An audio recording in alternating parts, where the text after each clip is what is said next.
Haemoglobin রক্তের একটি উপাদান যা আরবিসিতে থাকে। হিম মানে রক্ত, যাতে আয়রন থাকে, এর পরিমাণ 4%। আর গ্লোবিন, যা দ্বারা প্রোটিনকে বোঝানো হয়, এই গ্লোবিনের পরিমাণ 96%। হিমো এবং গ্লোবিন এর সমন্বয়ে হিমোগ্লোবিন তৈরি।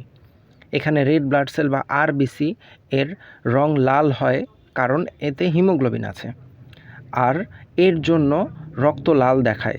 আমাদের শরীরে 3 ধরনের রক্তনালী আছে: আর্টারি, ভেইন ও ক্যাপিলারি। আর্টারি হচ্ছে অক্সিজেনযুক্ত রক্ত বহন করে, ভেইন কার্বন ডাইঅক্সাইড যুক্ত রক্ত বহন করে, ক্যাপিলারি হচ্ছে এই অক্সিজেন এবং কার্বন ডাইঅক্সাইড যুক্ত যে রক্ত আছে, এই ক্যাপিলারির মাধ্যমে এটা এক্সচেঞ্জ হয়। ফুসফুস দিয়ে আমরা অক্সিজেন নেই, আর আরবিসি অক্সিজেন বহন করে সারা শরীরে কোষের মধ্যে অক্সিজেন দিয়ে কোষগুলোকে বাঁচিয়ে রাখে, আর কোষগুলো কার্বন ডাই অক্সাইড রক্তে দিয়ে দেয়, যা আমরা ফুসফুস দিয়ে ত্যাগ করে থাকি। এই প্রসেসটা কন্টিনিউ হতে থাকে আমাদের শরীরে। মানুষের শরীরে হিমোগ্লোবিন 8-এর নিচে নামলে রক্ত দেয়া লাগতে পারে। শরীরে হিমোগ্লোবিনের পরিমাণ কমে গেলে তাকে রক্ত স্বল্পতা বা অ্যানিমিয়া বলা হয়ে থাকে। বিভিন্ন রকমের অ্যানিমিয়া রয়েছে, যা আপনারা স্ক্রিনে দেখতে পাচ্ছেন।